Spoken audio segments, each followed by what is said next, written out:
Hello friends, welcome to daily current affairs video from Toppers Notes.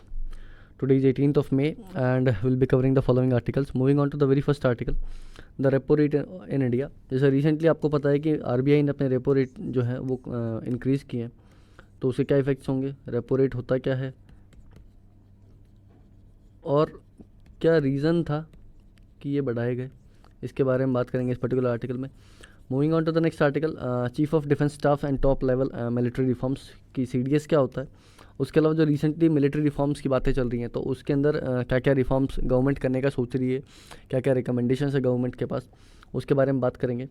Moving on to the next, the places of worship act and its provisions. तो places of worship act वापस news में है.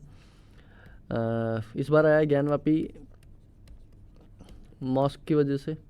मस्जिद के अंदर कुछ लोगों का कहना है कि शिवलिंग मिले एंड कुछ कहते हैं कि नहीं, वो सिर्फ कुछ और था. तो उसके बारे में बात करेंगे कि पूरा ये वर्शिप एक्ट क्या कहता है, इसके क्या प्रोविजंस है, इस पर्टिकुलर केस में वो कैसे काम करेगा. Then moving on, rural pinches more in high inflation states. तो इन्फ्लेशन जैसा है वहाँ पे और ज़्यादा इन्फ्लेशन की जो दिक्कतें हैं वो रूरल केसेस में ज़्यादा हो रही है. तो इन्फ्लेशन की बढ़ती हुई मार में जो रूरल एरिया था वो भी आ गया है, उसके बारे में बात करेंगे. साउथ एशियन टर्मोइल है, need to reframe its regional ties. तो रिसेंटली जैसा आपको पता है कि जियो पॉलिटिकल सिचुएशन जो वर्ल्ड में है,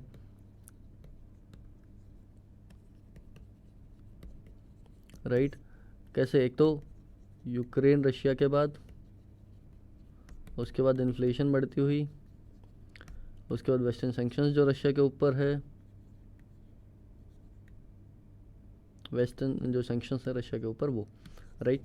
तो ये कैसे पूरा जियो पॉलिटिकल सिचुएशन को देखते हुए इंडिया को कैसे अपने जो साउथ एशियन के जो इश्यूज़ हैं उनको रिजॉल्व करना चाहिए और जो साउथ एशिया में जो दिक्कतें चल रही है उसके बारे में हम बात करेंगे.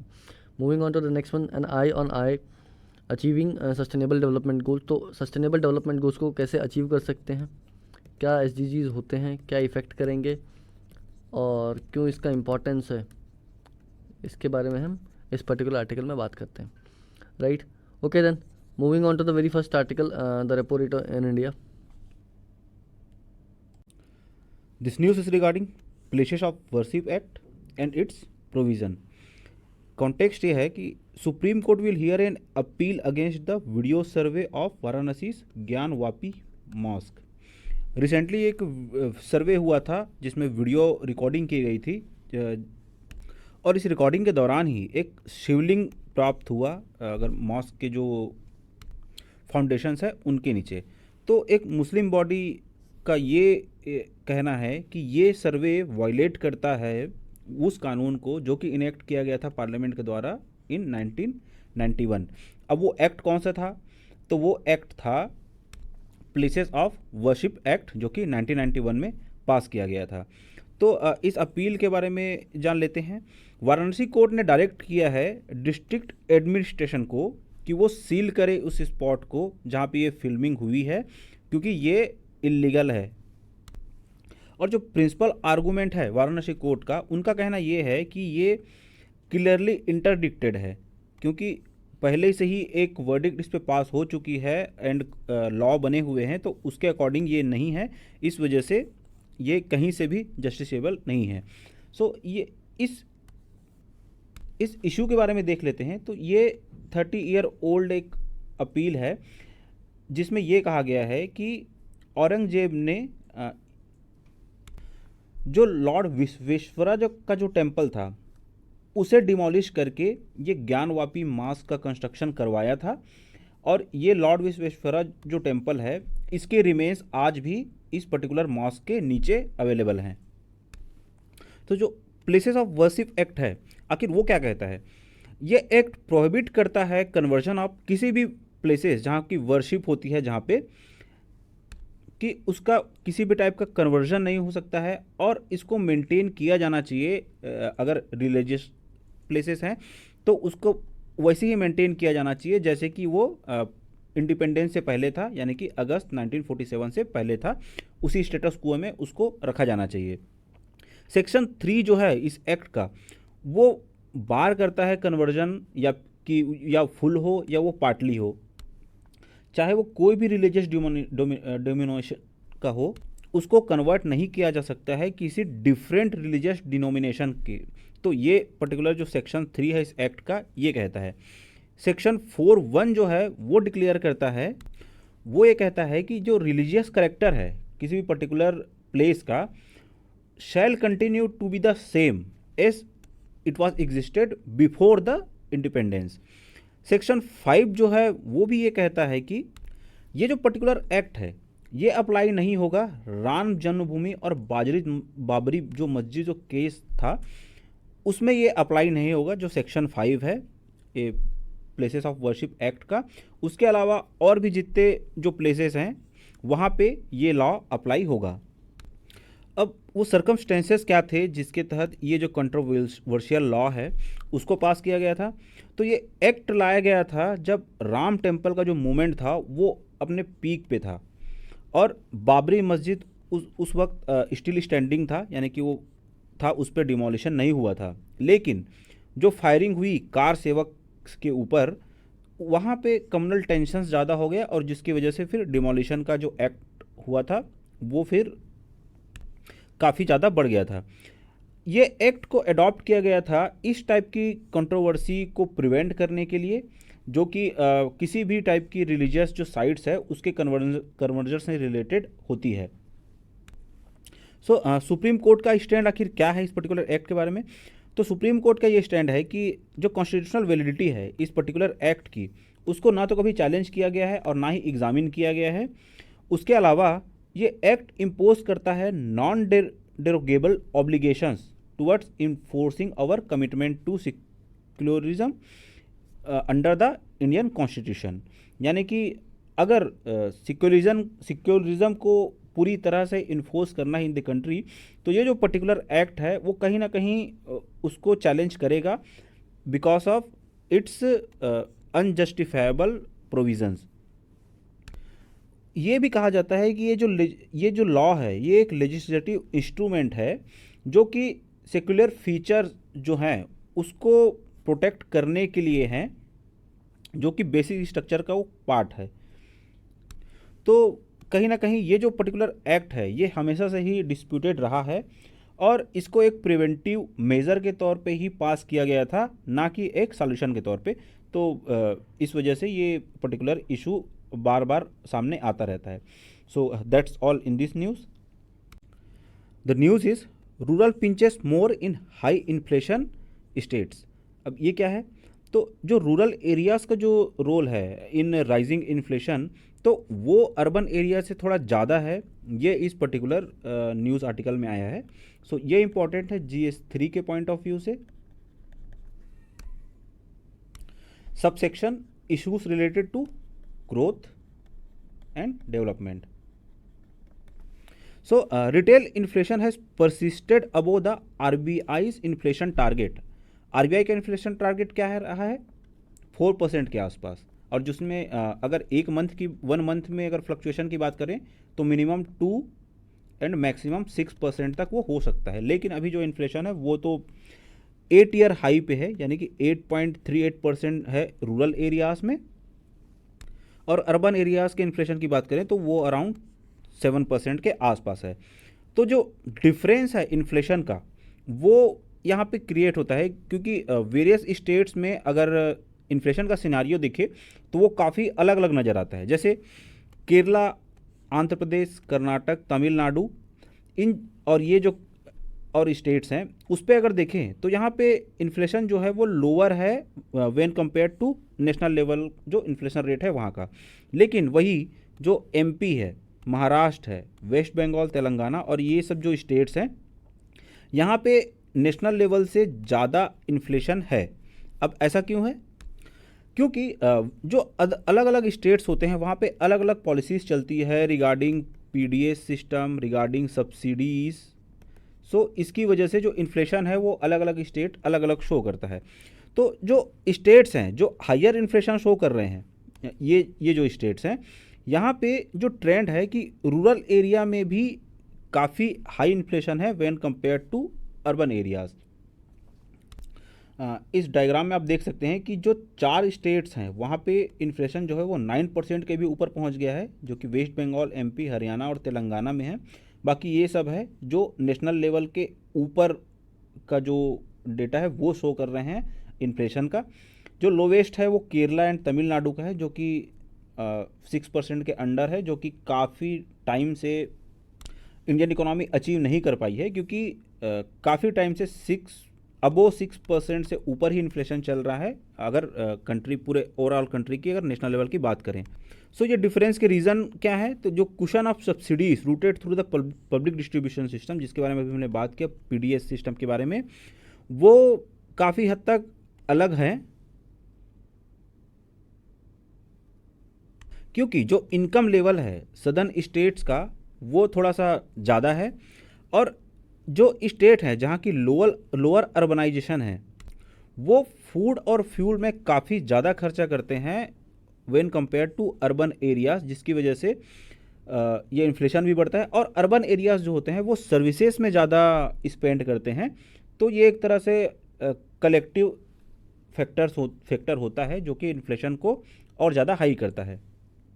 तो जो हायर इन्फ्लेशन रेट वाले जो स्टेट्स हैं जो नेशनल लेवल से भी ऊपर इन्फ्लेशन शो कर रहे हैं, वहाँ पे रूरल एरियाज़ में अर्बन एरिया के कंपैरिजन से ज़्यादा इन्फ्लेशन है, जो कि हमने ऑलरेडी बात कर रखा है। तो अब यहाँ पे आप देख सकते हैं ये जो डिससिमिलैरिटीज़ है इन इन्फ्लेशन, जो कि पिछले स्लाइड में हमने चार्ट में देखा था। तो अगर कमोडिटीज़ की बात करें जो इन्फ्लेशन को के लिए कारण बन रही है, जनरली फूड और फ्यूल में ही प्राइस हाइक हुई है, जिसकी वजह से ओवरऑल इन्फ्लेशन बढ़ रहा है। तो फूड और फ्यूल के अगर इन्फ्लेशन को अगर ऐड किया जाता है तो वो हेडलाइन इन्फ्लेशन कहलाता है, और उसको हटा देते हैं तो वो कोर इन्फ्लेशन कहलाता है।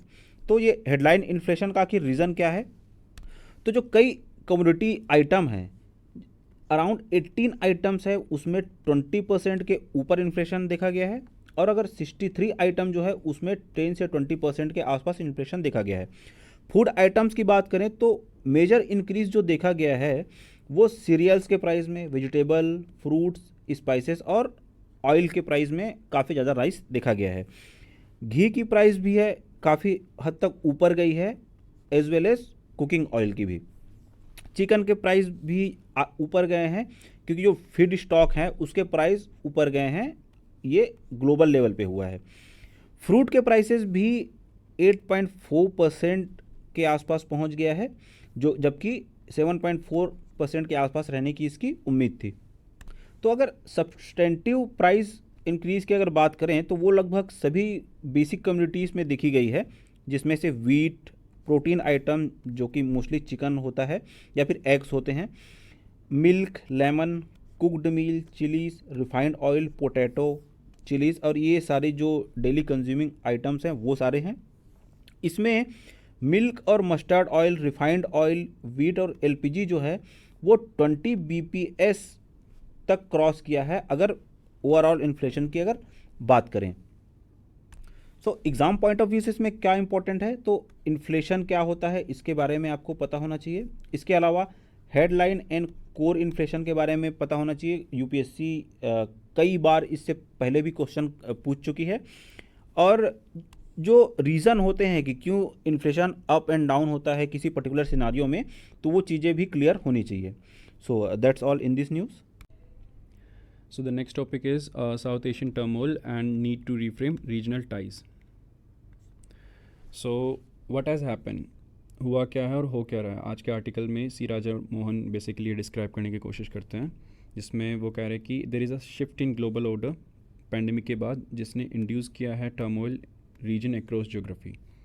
जितना भी ग्लोबल ऑर्डर था जो यूएस बेस्ड चल रहा था, पैंडेमिक में रियलाइज़ हुआ सबको कि उसमें क्रैक्स आ रहे हैं, और उन क्रैक्स का रिज़ल्ट ये रहा कि टर्मोइल्स हो रहे हैं थ्रू आउट रीजन। जो भी रीजन, जिस भी रीजन में जाए, चाहे वो यूरोप हो, चाहे एशिया हो, चाहे अफ्रीका हो एंड साउथ अमेरिका हो। जिसमें सबसे इम्पोर्टेंट पॉइंट ये भी है कि साउथ एशिया में ऑलरेडी जो इकोनॉमिक कैलेमिटी चल रही थी काफ़ी लंबे टाइम से, balance of payment crisis, bar bar bail out package Pakistan का लेना, और उस तरह की सिचुएशन कंटिन्यूसली चल रहे थे। पैंडेमिक ने वो सिचुएशन और ज़्यादा डिफ़िकल्ट कर दी। चाहे कोई भी कंट्री हो, जिसका भी हो, चाहे श्रीलंका हो, चाहे आपका पाकिस्तान हो, या फिर आपका म्यांमार हो, जिन भी कंट्रीज़ के अंदर हो, नेपाल हो, इनमें क्या हो रहा है कि क्राइसिस डेवलप हो रहा है, जिसमें सबसे ज़्यादा डिफ़िकल्ट सिचुएशन करंटली है श्रीलंका की, बाकी उस रास्ते पे है। सिचुएशन ये है कि श्रीलंका मैनेज नहीं कर पा रहा, वैसे ही पाकिस्तान के अपनी सिचुएशंस क्रिएट हो रहे हैं, ऐसे ही नेपाल और बाकी कंट्रीज़ के हो रहे हैं। इंडिया के पास एक ज्योग्राफिक एडवांटेज है इसमें, जिससे वो अपॉर्चुनिटी को टैप कर सकता है और अपनी जो रीजनल टाइज है उनको रीफ्रेम कर सकता है, और करना भी चाहिए, क्योंकि एक अपॉर्चुनिटी है जब डिफ़िकल्ट टाइम चल रहा है पूरे साउथ एशिया के लिए, क्योंकि इंडिया के पास कैपेसिटी है, तो उस कैपेसिटी का यूटिलाइजेशन वो कर सकता है और खुद को एमर्ज कर सकता है एज अ रीजनल प्लेयर या ग्लोबल पावर। सिचुएशन ये भी रिमाइंड कराती है, रीजन के लीडर्स को भी सोचना चाहिए कि उनको लॉजिक ऑफ ज्योग्राफी के साथ काम करना चाहिए। इंडिया जो एक कंट्री है यहाँ पे, इसको हम रिप्लेस नहीं कर सकते, चाहे वो पाकिस्तान हो कितना ही हेट करे इंडिया को, नेपाल हो कितनी ही गवर्नमेंट चेंज हो, श्रीलंका हो, कोई डिफ़िकल्ट सिचुएशन हो, जो भी हो, हम रहने ही आसपास हैं। तो by the logic of geography they have to come together and do the necessary steps, वरना डिफ़िकल्ट सिचुएशन बढ़ती जाएगी और जो रीजनल और ग्लोबल क्राइसिस है यूक्रेन क्राइसिस के साथ बढ़े हैं वो और डिफ़िकल्ट हो जाएंगे। अब रिसेंटली श्रीलंका में ऐसा क्या हुआ है, श्रीलंका में एक इनिशियली की जो ऑयल प्राइसेस थे वो बढ़ रहे हैं, कमोडिटी प्राइसेस भी बढ़ रहे हैं, और जो चर्च पे अटैक हुआ था उसके बाद वहाँ पे बहुत ज़्यादा जो टूरिज़्म था वो डिक्रीज़ हो गया, पैंडमिक की वजह से फर्दर डिक्रीज़ हो गया, इकोनॉमिक मिसमैनेजमेंट हुआ, गवर्नमेंट ने स्टेप्स लिया, रातों रात ऑर्गेनिक की तरफ जाने की कोशिश की, फर्टिलाइज़र्स को बैन कर दिया, प्लस फॉल्टी पॉलिसीज़ और लेके आए, टैक्सेशन कम कर दिया, टैक्स रेट जो उनका पोल प्रोमिसेस थे गवर्नमेंट के, जो नई राजपक्सा गवर्नमेंट आए थे, प्लस उन्होंने कोशिश की फ्रीबीज देने की, सब कुछ फ्री में बांट दो। इसका रिजल्टेंट ये रहा कि उनका रेवेन्यू सिग्निफिकेंटली डिक्रीज़ होता चला गया, और रेवेन्यू के साथ उनका फॉरेक्स रिजर्व हो गया, क्योंकि जो एक्सपोर्ट था एग्रीकल्चर, टी और टूरिज़्म, इससे ही उनको डॉलर की गेन होती थी। अब जब वो कुछ बचा ही नहीं तो डेफिनेटली क्या होगा, टी एक्सपोर्ट नहीं हो रहा, ऑर्गेनिक की वजह से एग्रीकल्चर प्रोडक्शन के अंदर डेफिनेटली डिक्रीज़ आ रहा है। इसका रिजल्टेंट ये रहा कि फॉरेक्स रिजर्व बेहद ज़्यादा कम बचे, प्लस उनके हाई डेट ऑलरेडी चाइना से बाकी जगह से डेट ले रखा है। इस एग्जांपल में इस फिगर में देखो, 1970s में जहाँ उसके पास $0.4 बिलियन था, 2000 तक वो $9.2 बिलियन हुआ, और 2010 के बाद बढ़ के वो $56 बिलियन हो गया। जितनी उनकी जीडीपी है उससे भी ज़्यादा, वो जीडीपी के 119% ऑफ जो उनका डेट है उसका लेवल पहुँच गया। ये बेहद ज़्यादा डिफ़िकल्ट सिचुएशन है। इस डेट के अंदर सिग्निफिकेंट है 47% market borrowing, Asian development bank से 10%, चाइना से 10%, जापान से 10%, वर्ल्ड बैंक से 9%, इंडिया से सिर्फ 2%। सो जो सिचुएशन है वो स्क्यूड है towards China, Japan, ADB and market borrowings. इन सब रीज़न की वजह से जो हाई डेट है उसके स्पायरलिंग, एक ऑलरेडी लोन को रीफाइनेंस करना, उसका फिर इंटरेस्ट पेमेंट करना, इसकी वजह से जो सिचुएशन है वो बेहद डिफ़िकल्ट हो गया और एकदम क्राइसिस में बन गए। रिज़ल्ट इसका रहा कि पॉलिटिकल क्राइसिस डेवलप हो गए। पॉलिटिकल क्राइसिस क्यों डेवलप हुए? क्योंकि इन सारी रीज़न की वजह से इकोनॉमिक बर्डन बढ़ा सिटीजन्स के ऊपर, फूड और फ्यूल की शॉर्टेज हुई, हाई प्राइसेस होते चले गए कमोडिटीज़ के, इसकी वजह से प्रोटेस्ट हुआ लार्ज नंबर में, large number of people came on roads और प्रोटेस्ट शुरू हुआ। इस प्रोटेस्ट की रिजल्टेंट ये रहा कि उनका प्रोटेस्ट इतना इंटेंस और इतना सिग्निफिकेंट था कि गवर्नमेंट को रिज़ाइन करना पड़ा। प्राइम मिनिस्टर ने रिज़ाइन कर दिया। प्राइम मिनिस्टर के रिज़ाइन करने के बाद ऐसी सिचुएशन आई जब श्रीलंका को basically bail out package IMF के साथ अपना डिस्कस करना है। तब उनके पास ना कोई फाइनेंस मिनिस्टर है, ना कोई फॉरेन मिनिस्टर है, कोई रिप्रेजेंटेटिव एट सीनियर लेवल बचा ही नहीं। प्राइम मिनिस्टर रिज़ाइन कर चुके हैं, कैबिनेट रिज़ाइन कर चुकी है, और कोई सिचुएशन वहाँ पे डेवलप होने को तैयार नहीं है कि कोई हैंड ओवर कर दे पावर को या कोई एक्सेप्ट कर ले पावर को। ऐसी सिचुएशन में जो पॉलिटिकल इंस्टेबिलिटी है वो और डैमेज कर रही है। सफ़र कौन कर रहे हैं? लोग। अब इसमें इंडिया का क्या रोल रहा? इंडिया ने इमीडिएट रिस्पॉन्स दिया, रिस्पॉन्ड करने के साथ साथ सपोर्ट जितना हो सकते थे इंडिया ने इमीडिएटली सपोर्ट करने के लिए आगे बढ़े। क्रेडिट लाइन को एक्सटेंड किया, लोन्स को रीफाइनेंस किया, जो डेट था उसको रिस्केड्यूलिंग में हेल्प किया, जो इंडिया के साथ डेट था उसको रिस्केड्यूल कर दिया, डेट्स एक्सटेंड कर दिए, करेंसी स्वैप फैसिलिटी की डेट एक्सटेंड कर दिया जो ऑलरेडी उनको हमने अवेलेबल कराया हुआ था, प्लस नए क्रेडिट लाइन असेंशियल कमोडिटीज़ और फ्यूल के बाय करने के लिए रिलीज़ किया, प्लस सपोर्ट भी अपनी तरफ से शुरू कर दिया कि जो इंडिया की फाइनेंस मिनिस्टर है वो सपोर्ट करेगी इन IMF towards a bail out package for Sri Lanka. हमने अपना सपोर्ट भी उनको दिया कि किसी तरह से वो नेगोशिएट कर सके IMF के साथ एक बेल आउट पैकेज। इसका रिज़ल्ट एक ये भी इंडिया के लिए एक पॉजिटिव है कि गुडविल रीगेन किया है इंडिया ने इस दौरान, चाहे वो क्रिकेटर्स हो चाहे वो पॉलिटिशियन हो, हर कोई इंडिया की तारीफ़ कर रहे हैं उसके स्विफ्ट रिस्पॉन्स की वजह से, स्पेशली सिन्हला कम्युनिटी के जो कि डिफ़िकल्टी और थोड़ा सा नेगेटिव सेंटिमेंट रखते थे जब से LTT का क्राइसिस हुआ था। उसके बाद से वो उनको डीप डाउन डिस्ट्रस्ट था इंडिया की तरफ, वो रिड्यूस हुआ है। नेक्स्ट श्रीलंका, नेपाल। तो रिसेंट नेपाल में क्या हुआ है, सेम सिचुएशन नेपाल की भी है, rising prices of oil and commodities, loss of tourism and forex reserve, high debt and developing, balance of payment crisis. Balance of payment crisis अभी तक नेपाल में हुआ नहीं है बट होने की तरफ जा रहा है, प्लस पॉलिटिकल इंस्टेबिलिटी। कभी CPIM की गवर्नमेंट बने जो कि प्रो चाइना है, या नेपाल कांग्रेस की जो करंट गवर्नमेंट बनी जो कि kind of having good relation with India, India के साथ उसका गुड रिलेशन है। ऐसी पॉलिटिकल इंस्टेबिलिटी और एक ट्रायंगुलर सिचुएशन डेवलप हो रही है कि अगर CPIM की गवर्नमेंट आती है तो पॉलिसीज़ और बाकी के एग्रीमेंट्स होंगे वो होंगे चाइना की तरफ या प्रो चाइना, अगर नेपाल कांग्रेस की आती है तो वो इंडिया की तरफ। और एक कंटिन्यूसली स्ट्रगल चल रहा है इन तीनों के बीच में। अगर हम देखें कि भाई इनका रिलेशन कैसा है, तो नेपाल का अगर हम देखें trade with China and India, तो चाइना से वो कहीं ज़्यादा अमाउंट में इंपोर्ट करता है और ये फिगर और इंक्रीज़ हो गया होगा in the past 1 year comparative to import from China. India से ज़्यादा इंपोर्ट है देन चाइना, ऑलमोस्ट 5 टाइम्स। वहीं एक्सपोर्ट भी इंडिया की तरफ वो ज़्यादा करता है कंपेरेटिव टू चाइना। सो जो 70 to 80% ट्रेड है नेपाल का वो इंडिया के साथ ही होता है। So it's entirely dependent on India for its trade and forex reserve.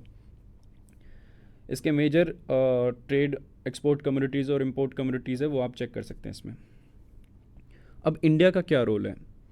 India का रोल है, मेन जो इंडिया का फोकस है वो है कल्चरल ट्राइज पे। डेवलप करेंगे हम बुद्धिस्ट सर्किट, जो अब तक हो जाना चाहिए था बट रिसेंटली जो लुम्बिनी में विजिट हुआ है प्राइम मिनिस्टर का, उसमें इसके लिए MOU भी साइन हुआ है।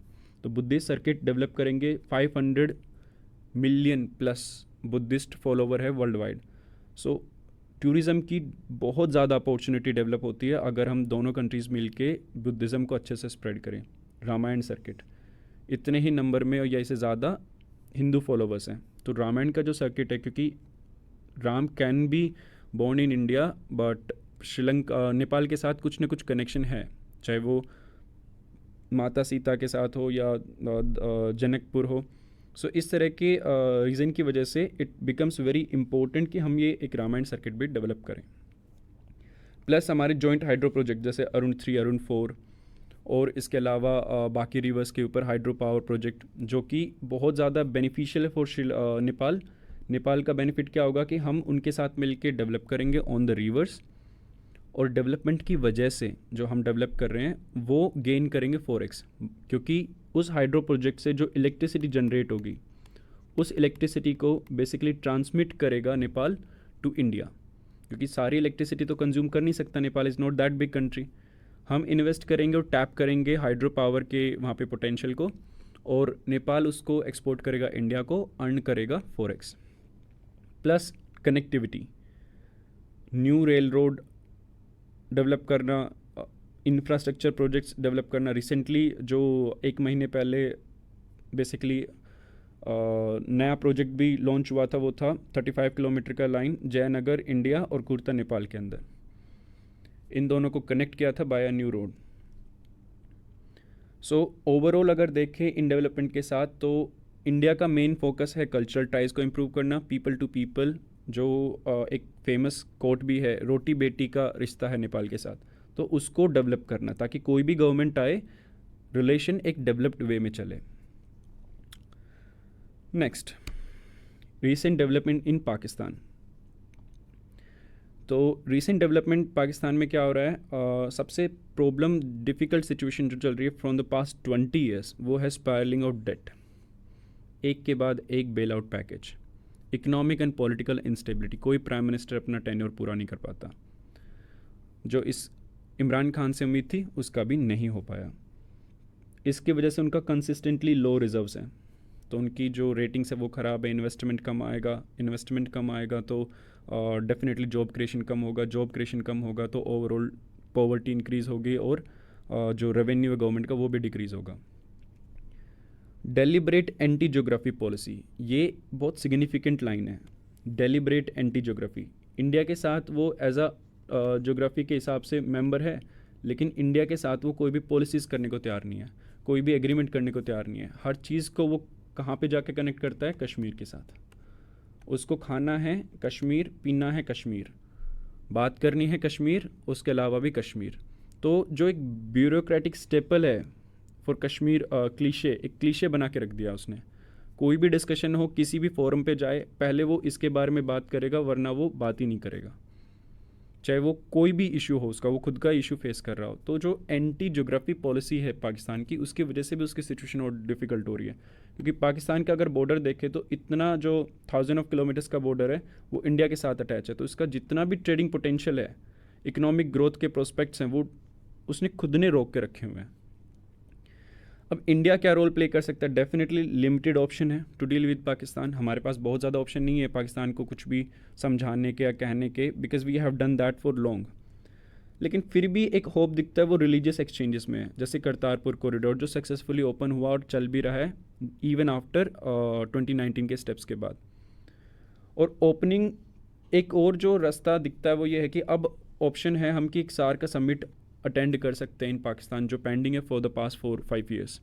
नेपाल के बाद पाकिस्तान में होना था, we did not agree because of the terror issues. Definitely we can press further Pakistan कि आप टेरर के साथ थोड़ा कॉम्प्रोमाइज़ कम करिए और टेरर को रिड्यूस करिए इंडिया की तरफ। अगर वो उस तरह की सिचुएशन में रहते हैं और एक मेंटेन करते, तो अपॉर्चुनिटी अच्छी है to open up the SAARC and to negotiate and discuss something, at least bring Pakistan on the negotiating table. इससे जो विल है वो इंक्रीज़ होगी, गुडविल इंक्रीज़ होगी, इंडिया की इमेज इंक्रीज़ होगी, और जो डिफ़िकल्ट सिचुएशन पाकिस्तान की भी डेवलप हो रही है उसमें कहीं ना कहीं हेल्प होगा, ट्रेड ओपन अप होगा। अब जैसे रिसेंटली पाकिस्तान ने ट्रेड ऑफिसर को बेसिकली नियुक्त किया था Indian Pakistani embassy in India में, तो उसके लिए भी उसको एक्सप्लेनेशन देना पड़ा कि आपने क्यों किया, जबकि वो एक नॉर्मल प्रोसीजर है। इतना एंटी इंडिया सेंटीमेंट है वहाँ पे। So what India can do is definitely very limited. और जो रिसेंट डेवलपमेंट्स है, एक टशल चल रहा है between civil government and military leadership. उस टशल के अंदर सिंपल सा लॉजिक बन रहा है कि जो भी मिलिट्री के साथ रहेगा वो प्राइम मिनिस्टर बनेगा, वरना हटा देंगे। इमरान खान ने ट्राई किया कि किसी तरह से मिलिट्री को थोड़ा सा सप्रेस कर सकूं, उनकी पसंद का व्यक्ति को ISPR पे नहीं बनाया, जो आर्मी चीफ है और उन बाकी के जनरल्स है उनको थोड़ा सा उसने इग्नोर किया। इसका रिज़ल्ट ये रहा कि आर्मी ने सपोर्ट अपना वापस ले लिया और मैन्युफैक्चर्ड वे में basically no confidence motion pass करवाया, जिसके साथ इमरान खान आउट हो गया। और इमरान खान के आउट होते ही नया उनको मिला शहबाज शरीफ, जो कि एक ओल्ड प्लेयर है, एक ओल्ड घराने का प्लेयर है, और फिर से वो अंडरस्टैंडिंग में आ गया किसके साथ, पाकिस्तान आर्मी के साथ। अब देखो ये कितना चलता है और कैसे होता है, लेकिन एक जो इम्पोर्टेंट पॉइंट देखने लायक है वो ये है कि रेवेन्यू टू डेट रेशियो कितना है।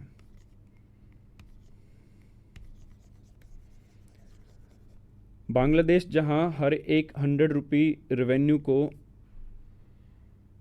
अर्न करने के बाद उसमें से 20 रुपये ही उसका डेट रिपेमेंट की तरफ जाता है, इंडिया का 51 रुपी डेट रीपेमेंट की तरफ जाता है, पाकिस्तान का 85 रुपी डेट रीपेमेंट की तरफ जाता है। यानी कि जो 15 रुपीज़ बचे, उस 15 रुपीज़ से वो अपना डिफेंस, वो अपना डेवलपमेंट, वो अपना पॉवर्टी, अपने फ्रीबीज़ और बाकी के जितने भी एडमिनिस्ट्रेटिव एक्सपेंडिचर और पूरा बजट है उसको कैरी आउट करते हैं, वरना एडिशनल लोन्स, उस लोन का रीपेमेंट के लिए फर्दर डेट रीपेमेंट। सो एक बहुत ही डिफ़िकल्ट सिचुएशन में है पाकिस्तान और अंदर जाता ही जा रहा है। वे फॉरवर्ड, जो एक वे फॉरवर्ड है पूरे साउथ एशियन रीजन के लिए, वो है रिलीजन एंड कल्चर, क्योंकि ये बहुत ही डीपली इंटरकनेक्टेड है इस रीजन और इस रीजन के लोगों के अंदर।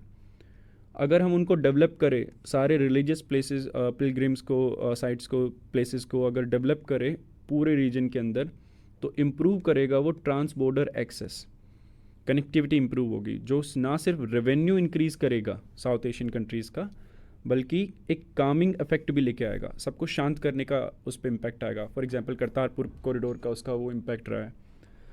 और जो ट्रबल्ड पॉलिटिकल रिलेशंस है इन डिफरेंट कंट्रीज़ के बीच में, वो भी इम्प्रूव होंगे सिग्निफिकेंटली। इंडिया फर्दर अपनी इकोनॉमिक कैपेसिटी को यूटिलाइज कर सकता है ताकि अकोमोडेटिव व्यूज़ जनरेट हो नेबर्स के अंदर और एक गुडविल पब्लिक के अंदर जनरेट हो, जैसे श्रीलंका का रिसेंट एग्जाम्पल है।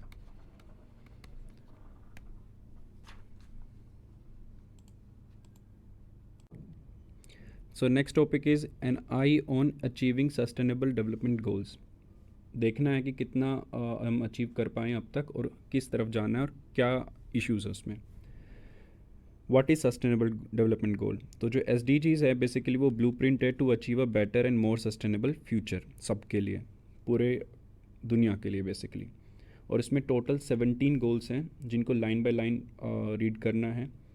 नो पॉवर्टी फर्स्ट हुआ, second zero hunger, third good health and wellness, fourth is quality education. इस तरह से इन टोटल 17 गोल्स हैं जो कवर करते हैं, एड्रेस करते हैं जितने भी चैलेंजेस हैं, चाहे वो पॉवर्टी हो, इनइक्वालिटी हो, क्लाइमेट चेंज हो, एनवायरमेंटल डिग्रेडेशन हो, पीस हो, जस्टिस हो, सब कुछ एड्रेस करता है। अब तक की अचीवमेंट क्या है इंडिया की?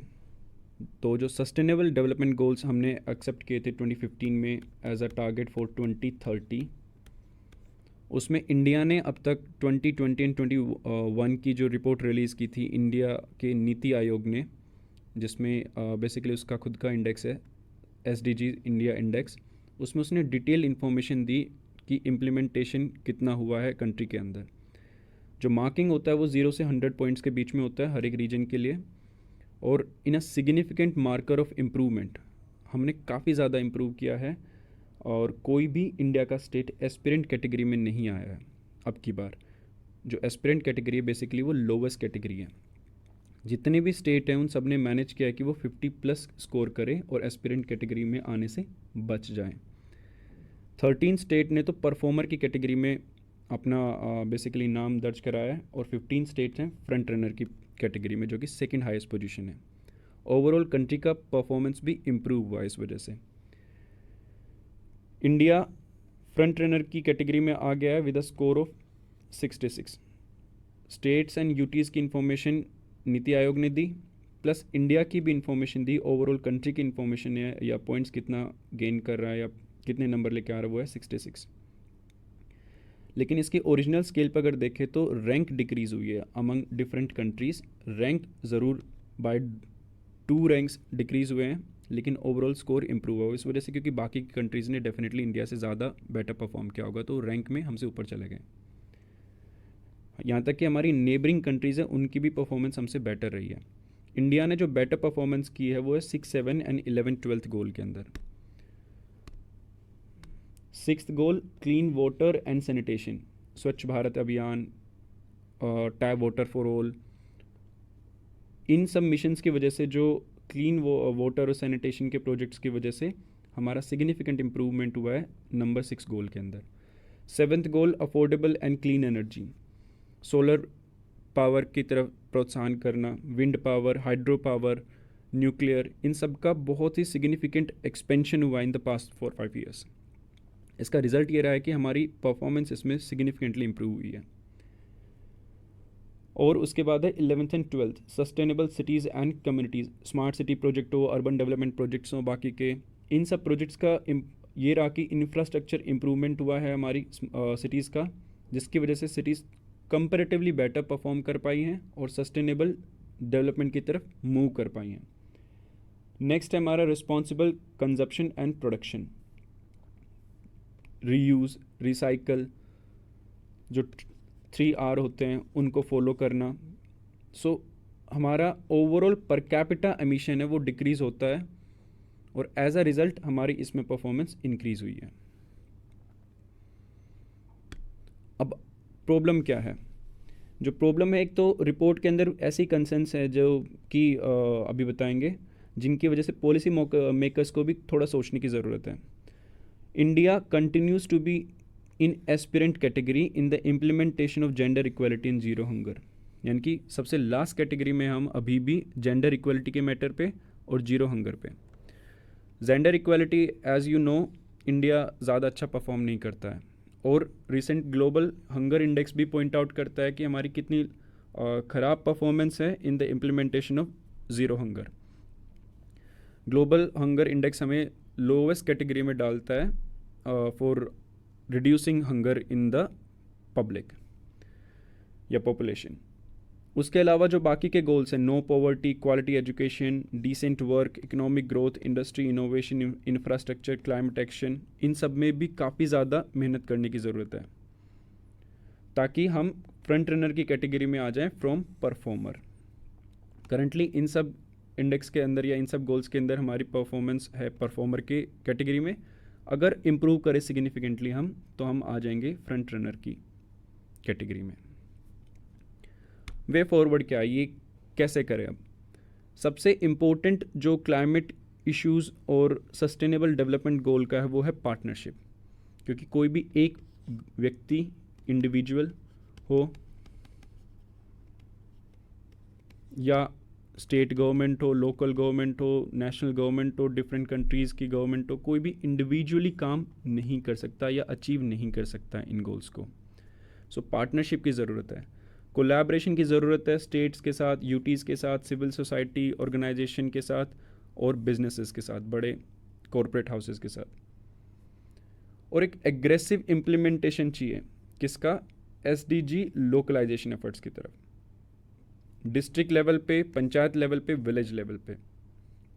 इसका रिज़ल्ट क्या होगा? क्योंकि फाइनली जो एमिशन है, जो गोल्स हैं, वो इम्प्लीमेंट होने हैं एट इंडिविजुअल लेवल जो पॉपुलेशन में रह रहे हैं। सो उन लेवल पे, उन नीश एरियाज़ के पास कौन जाके इम्प्लीमेंट करेगा? और उस इम्प्लीमेंटेशन के लिए हमें डेफिनेटली क्या चाहिए? लोकलाइजेशन, उनके लोकल प्रॉब्लम्स, उनके लोकल इश्यूज़, लोकल सोल्यूशन, उनको अंडरस्टैंड कर पाए। तो एक पार्टनरशिप होना है states, UTs and civil societies को, डेफिनेटली वो ऑलरेडी है, बट उसको फर्दर एग्रेसिवली इम्प्लीमेंट करना है। तो थ्रू ट्रू इंटरनलाइजेशन, कि इंटरनली हम कितना अच्छे से पार्टनरशिप कर पाए बिटवीन कम्युनिटीज़ या बाय कम्युनिटीज़, उस पर डिपेंड करेगा कि हमारा SDG कितना इम्प्रूव होगा।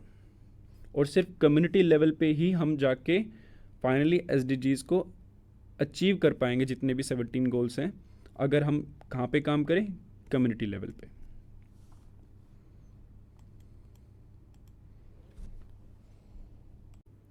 Chief of defence staff and top level military reforms.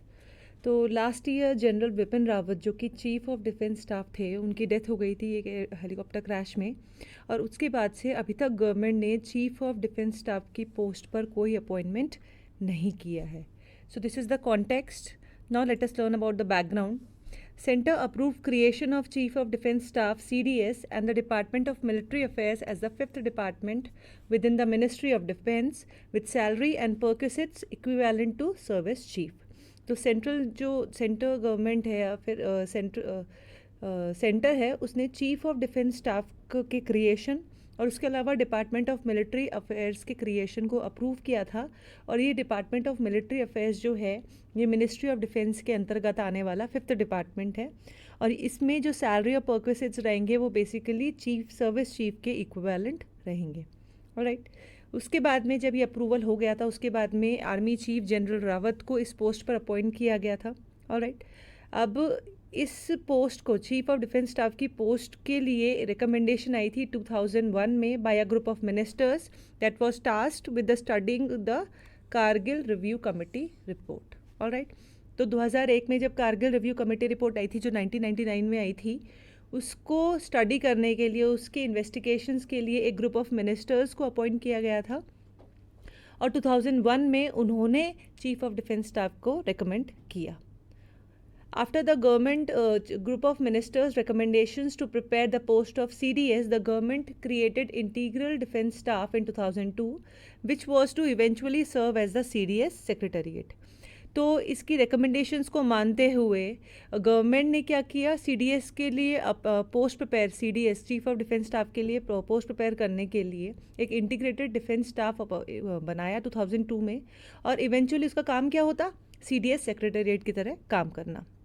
2012 में नरेश चंद्र कमेटी ने भी रिकमेंड किया कि एक परमानेंट चेयरमैन होना चाहिए of the chief of staffs committee to eliminate apprehensions over the chief of defence staff. Alright, this post was also recommended by lieutenant general DB Shekatkar committee. 2016 में जो DB शेखटकर कमेटी थी, उसमें भी ये इस चीफ ऑफ डिफेंस स्टाफ की post के creation को रिकमेंड किया गया था। तो ओवरऑल इसका जो इवोल्यूशन है वो 2001 से शुरू हुआ था। Now what is the role of chief of defence staff? First, it will bring in tri service synergy and integration. तो जो इंडियन मिलिट्री है उसके 3 पार्ट्स हैं, आर्मी, नेवी एंड एयरफोर्स। तो इन तीनों के बीच में जो मिस कोऑर्डिनेशन होता है उसको ख़त्म करने के लिए, सिनर्जी लाने के लिए, इंटीग्रेशन करवाने के लिए ये चीफ ऑफ डिफेंस स्टाफ को का रोल रहेगा। It is principal military adviser to the defence minister and permanent chairperson of chief of staff committee. तो चीफ ऑफ डिफेंस स्टाफ जो होंगे वो डिफेंस मिनिस्टर के मिलिट्री एडवाइज़र होंगे, और उसके अलावा chief of defence staff committee जो है उनके परमानेंट चेयरमैन रहेंगे। Alright, it was created, department of military affairs जो था DMA, इसे मिनिस्ट्री ऑफ डिफेंस के अंतर्गत 5th डिपार्टमेंट बनाया गया था, और जो चीफ ऑफ डिफेंस स्टाफ रहेंगे वो उसके सेक्रेटरी की तरह काम करते हैं। इसका मैंडेट क्या है? वही जैसा कि मैंने आपको बताया कि ऑपरेशंस में जॉइंटनेस, तीनों जो फोर्सेस हैं, तीनों जो मिलिट्री विंग्स हैं, उन तीनों के बीच जॉइंटनेस लाना, लॉजिस्टिक सपोर्ट बढ़ाना, ट्रांसपोर्टेशन को स्मूथ ट्रांसपोर्टेशन इंश्योर करना, training, support services, communication, repairs, maintenance, ये सब चीज़ें जो होंगी वो इसके एम्बिट में आएगी। ऑलराइट, जो पहला CDS होगा ही विल, या फिर जो भी CDS होगा, he will act as the principal military adviser to the defence staff on all tri services matters. The 3 chiefs will continue to advise defense ministers on matters exclusively concerning their respective services.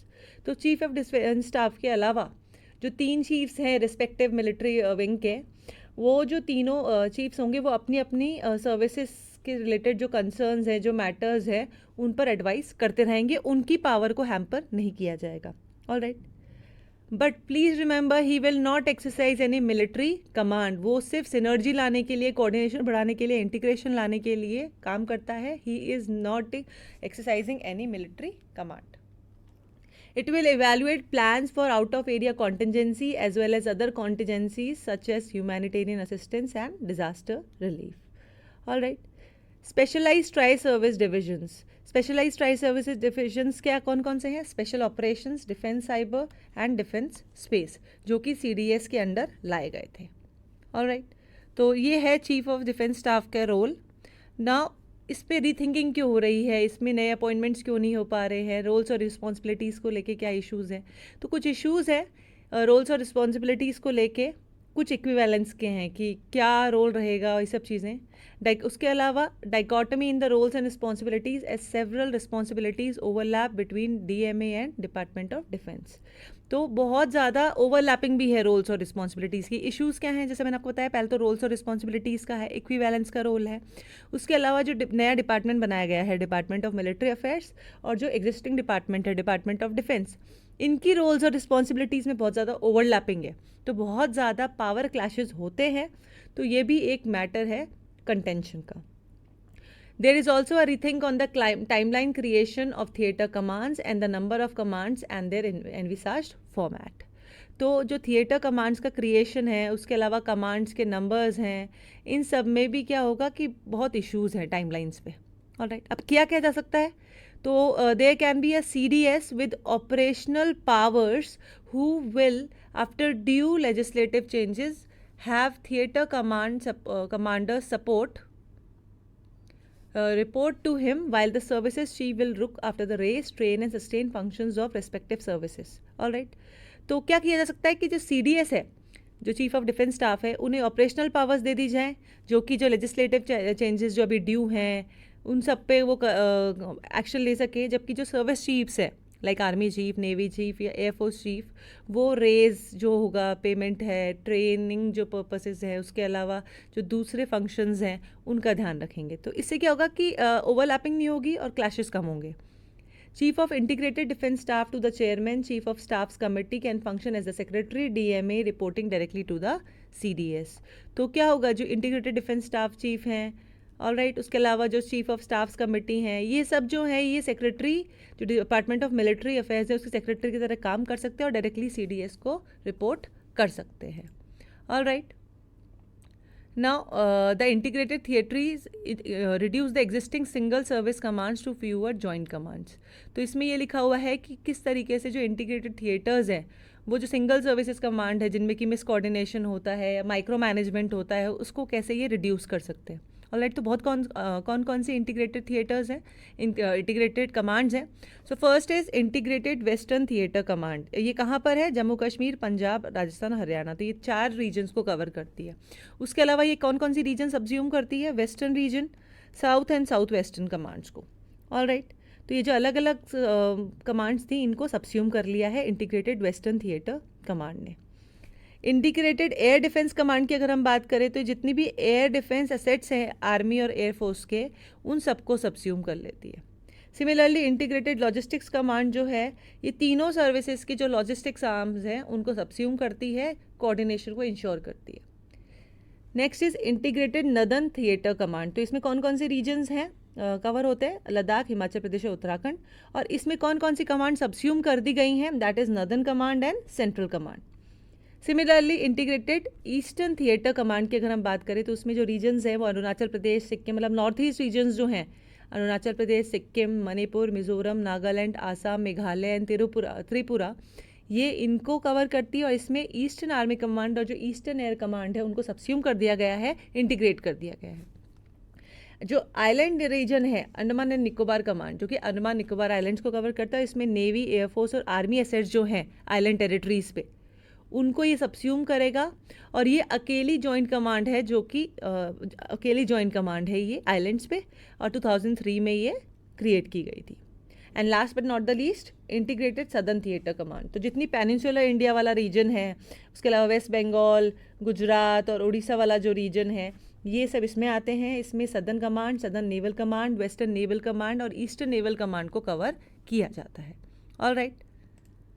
Now what is the progress on theatre command. जो हमने अलग अलग theatre commands देखी बहुत सारी, जैसे कि integrated western theatre command, integrated air defence command, जितनी भी थिएटर कमांड्स देखी, इन पे क्या प्रोग्रेस है, अभी क्या डेवलपमेंट्स हो रखे हैं, उसके बारे में डिस्कस करते हैं. CDS intended to reorganise Indian armed forces into integrated theatre commands. Alright. तो जो CDS है उसका काम क्या था कि जो इंडियन आर्म फोर्सेज हैं उनको इंटीग्रेटेड थिएटर कमांड्स में रीऑर्गेनाइज करना. ऑलराइट. 75 ईयर्स में अब तक का ये सबसे बड़ा रीऑर्गेनाइजेशन होगा. और ये जिस तरीके से जो तीनों सर्विसेज ऑपरेट करती है उसको फंडामेंटली पूरी तरीके से चेंज कर देगा. Alright. Extensive studies were carried out by vice chiefs of the 3 services on theatre commands. बहुत ज़्यादा स्टडीज़ कैरी आउट की गई थी, ठीक है, जो थिएटर कमांड्स हैं उनके वाइस चीफ्स द्वारा. Alright. Defense remain on certain aspects with Air Force having some reservation with regard to Air Defense Command and naming and rotation of the theatre commands among others. तो बहुत ज़्यादा जो Air Force है उसमें उसको बहुत ज़्यादा apprehensions है regarding these theatre commands, कि जो Air Defense Command है उसके regarding उनको बहुत concerns है. उसके अलावा जो naming और rotation होता है theatre commands का timely, उस पर भी उनको बहुत issues है. All right. Additional studies are underway, but overall process has stalled in the absence of CDS and continued differences. All right. तो अभी बहुत सारी स्टडीज़ कैरी आउट की जा रही है, लेकिन ओवरऑल जो प्रोसेस है ये थिएटर कमांड्स का जो अपॉइंटमेंट्स है ये सब स्टॉल हो गए हैं CDS के एब्सेंस में. और इसके अलावा जो बहुत सारे डिफरेंसेस हैं between the 3 wings of the army, उस वजह से जो प्रोग्रेस है वो बहुत ज़्यादा हैम्पर हो रही है. So this is all in this news. Now moving on to the next, the repo rate in India. तो कॉन्टेक्स्ट क्या है कि इस महीने की शुरुआत में RBI ने रेपो रेट को 40 बेसिस पॉइंट्स बढ़ाकर 4.40% कर दिया था. All right. तो ये इसका कॉन्टेक्स्ट है. रेपो रेट होती क्या है? It is one of the several direct and indirect instruments use by RBI for implementing the monetary policy. All right. तो मॉनेटरी पॉलिसी को इम्प्लीमेंट करने के लिए ये एक जितने भी डायरेक्ट और इनडायरेक्ट इंस्ट्रूमेंट्स हैं RBI के पास में, उनमें से एक है ये. इसमें क्या होता है? RBI बैंक्स को ओवरनाइट लिक्विडिटी या पैसा प्रोवाइड करती है, और एक जो पर्टिकुलर इंटरेस्ट रेट जिस पे वो प्रोवाइड कर रही है that is repo rate. All right. और ये जो लोन दिया जाता है, टेम्परेरी लोन RBI द्वारा जो बैंक्स को दिया जा रहा है, it is against the collateral of government and other approved securities under the liquidity adjustment facility. All right. कई बार क्या होता है ना, बैंक्स को बहुत कम टाइम के लिए, शॉर्ट टर्म के लिए फंड्स का रिक्वायरमेंट पड़ता है. All right.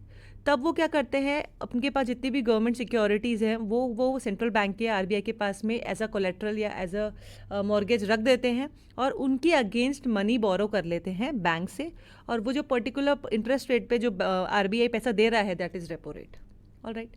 तो ये एक बेंचमार्क की तरह काम करता है for lenders to in turn price the loans they offer to their borrowers. जितनी ज़्यादा इंटरेस्ट रेट पर RBI बैंक से को पैसा देगा, उतना उसको एडजस्ट करने के लिए बैंक्स भी तो जब लोन देते हैं कंज्यूमर्स को, सिटीजन्स को, तो वो भी क्या करते हैं, उस अकॉर्डिंग ही अपने इंटरेस्ट रेट को सेट करते हैं. All right. Why is the repo rate such a crucial monetary tool? तो रेपो रेट इतना क्रूशियल क्यों है? When government central banks repurchase securities from commercial lenders, they do so at a discounted rate which is known as the repo rate. तो जो government और central banks हैं वो commercial lenders से securities repurchase करते हैं, तो वो एक डिस्काउंटेड रेट पर बोरो करते हैं. और राइट. इससे क्या होता है, इससे सेंट्रल बैंक जो है या जो RBI जो है वो क्या करते हैं, मनी सप्लाई को कंट्रोल करते हैं. कई बार क्या होता है कि बहुत ज़्यादा इन्फ्लेशन बढ़ जाता है, तो मतलब मार्केट में पैसा बहुत ज़्यादा है, तो उस पैसे को अब्जॉर्ब करने के लिए वो ऐसा करते हैं. या कई बार बहुत ज़्यादा लिक्विडिटी कम हो जाती है मार्केट में, क्या है कि बहुत सुस्ती है मार्केट में, तो उसके लिए वो क्या करते हैं कि वो लिक्विडिटी बढ़ाते हैं ताकि लोगों की स्पेंडिंग इंक्रीज़ हो. तो इस तरीके से सेंट्रल बैंक जो है वो इकोनॉमी में मनी सप्लाई को कंट्रोल करता है. रेपो रेट काम कैसे करता है? जैसे कि मैंने आपको बताया कि ये लिक्विडिटी की या फिर फंड्स की अवेलेबिलिटी को इंश्योर करता है इन द बैंकिंग सिस्टम. जब रेपो रेट कम हो जाती है यानी इंटरेस्ट रेट कम हो जाती है, तो बैंक क्या करते हैं, अपनी सिक्योरिटीज़ वापस गवर्नमेंट को बेच देते हैं और पैसा निकाल लेते हैं. तो उनके पास ऑलरेडी इंटरेस्ट रेट कम लग रही है. All right. तो क्या होगा, जब पैसा बैंक्स के पास में हुआ तो वो कंज्यूमर्स को एज अ लोन देगी, तो उससे जो इकोनॉमी है उसमें मनी सप्लाई बढ़ जाएगा. जब रेपो रेट इंक्रीज़ होगी तो जो बैंक्स होंगे they will think twice before, lenders will think twice before boring from the central bank at the repo window. All right. तो इससे क्या होगा कि क्योंकि बैंक्स जो होंगे वो इंटरेस्ट रेट ज़्यादा है, तो वो RBI से पैसा नहीं लेंगे, लिक्विडिटी कम हो जाएगी मार्केट में, तो मनी सप्लाई कंट्रोल हो जाएगा. All right. जैसा कि मैंने बताया कि इन्फ्लेशन में क्या होता है कि जो लिक्विडिटी है या जो मनी सप्लाई है वो ज़्यादा हो जाता है. All right. तो वो क्या करती है, सेंट्रल बैंक इस इन्फ्लेशन को कम करने के लिए मनी सप्लाई को रिड्यूस कर देती है by increasing the repo rate. Now what is the impact of repo rate change on inflation?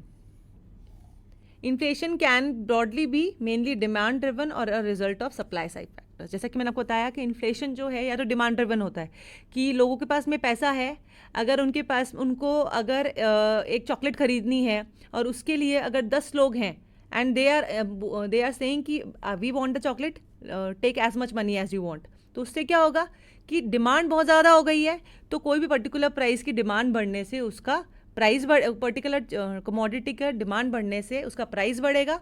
तो ये एक इन्फ्लेशन का फैक्टर हो सकता है. उसके अलावा सप्लाई साइड फैक्टर्स भी हो सकते हैं कि कई बार रॉ मटेरियल अवेलेबल नहीं होता, कोई चीज़ की कमी हो जाती है, तो उस वजह से भी क्या होता है कि किसी इन्फ्लेशन बढ़ता है. Alright, supply side factors push cost of input, जैसे कि मैंने आपको बताया रॉ मटेरियल्स का जो कॉस्ट है वो बढ़ेगा, और जब रॉ मटेरियल का कॉस्ट बढ़ेगा तो प्रोडक्ट जो होगा फिनिश प्रोडक्ट उसकी भी कॉस्ट बढ़ेगी और इवेंचुअली कंज्यूमर्स को वो हायर रेट पे मिलेगा।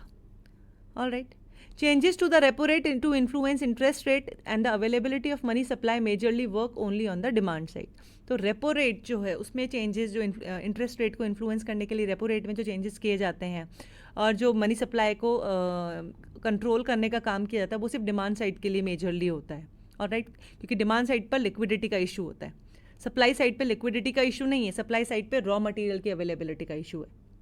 ऑलराइट, तो उससे क्या होता है कि it makes credit more expensive and savings more attractive, तो देयरफॉर डिसुएडिंग कंजप्शन। तो क्या होगा कि जब रेपो रेट बढ़ा दी जाएगी, लिक्विडिटी कम हो जाएगी मार्केट में, तो लोगों को लगेगा कि सेविंग्स हमें इंक्रीज करनी चाहिए, वो ज़्यादा अट्रैक्टिव हो जाएंगी और उससे कंजम्पशन कम होगा, कंजम्पशन कम होगा तो डिमांड कम होगी, डिमांड कम होगा तो ऑटोमेटिकली इन्फ्लेशन कंट्रोल में आ जाएगा।